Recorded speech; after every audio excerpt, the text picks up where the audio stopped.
Hi అండి. జోగులాంబ గద్వాల్ జిల్లా సంబంధించి నిరుద్యోగుల డిఎస్సి విషయం కొరకు ఈరోజు మనం టాపిక్ మాట్లాడుకుంటున్నాం. దయచేసి వీడియో చూసే ముందు ఎవరైనా J5 రాముడు అఫీషియల్ అనే యూట్యూబ్ ఛానల్ని సబ్స్క్రైబ్ చేయలేని వాళ్ళు ఇదివరకు చేయకుంటే దయచేసి నా ఛానల్ని సబ్స్క్రైబ్ చేసి ఆదరిస్తారని కోరుకుంటున్నాను. ముఖ్యంగా ఇవాళ మనం మాట్లాడుకోవాల్సిన టాపిక్ ఏంటంటే జోగులాంబ గద్వాల్ జిల్లా తెలంగాణ రాష్ట్రంలో నిరక్షరాస్యతలో అత్యంత వెనుకబడిన జిల్లాగా అందరికీ సుపరిచితమే.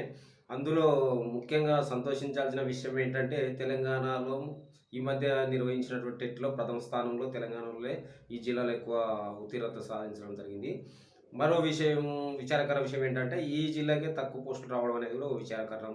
అయితే ఈ విషయం గుర్తించిన నిరుపేద నిరుద్యోగులు ఈ మధ్యనే మొన్న సోమవారం రోజు జిల్లా కలెక్టర్ గారు కలిసి తమ ఆవేదన చెప్పగా వారు ఆ విద్యార్థులతో చర్చించిన విషయం ఏంటంటే ఈ జోగులాంబ జిల్లాలో 760 పోస్టులు ఖాళీ ఉన్నాయి. ఆ నివేదిక ప్రభుత్వం ఇచ్చినాము.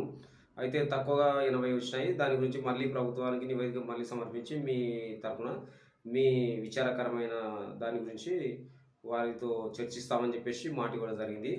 అనుకున్న ప్రకారం నిరుద్యోగుల తరపున ఈ జోగులాంబ గద్వాల జిల్లా ఉన్నటువంటి ఇద్దరు ఎమ్మెల్యేలు కానీ, ఎమ్మెల్సీ గారు చల్ల వెంకటరామరెడ్డి కానీ, జిల్లా పరిషత్ చైర్మన్ సరిత వాళ్ళు కానీ, ఈ కలెక్టర్ కానీ ఈ విషయంలో జోగులాంబ జిల్లాపై శ్రద్ధ పెట్టి ఇక్కడ ఉన్న నిరుద్యోగుల నిరక్షరాస్యత గురించి కొన్ని వేల కుటుంబాలు బాగుపడడానికి ఇది ఒక మంచి మార్గం.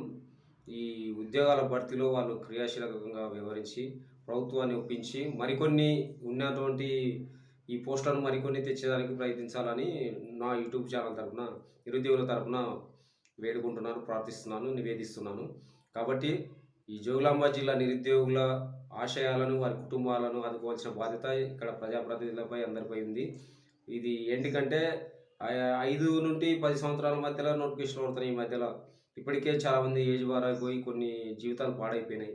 మళ్ళీ ఎప్పుడు వచ్చేది తెలియదు కాబట్టి వచ్చిన అవకాశంలో ఇక్కడ ఉన్నటువంటి ఖాళీలు కొత్తగా సృష్టించడం, ఉన్న ఖాళీలను భర్తీ చేసి ఇక్కడ ఉన్న జోగులాంబ జిల్లా నిరుద్యోగులకు న్యాయం చేస్తారని నా ఛానల్ తరపున వేడుకుంటున్నాను, ప్రార్థిస్తున్నాను.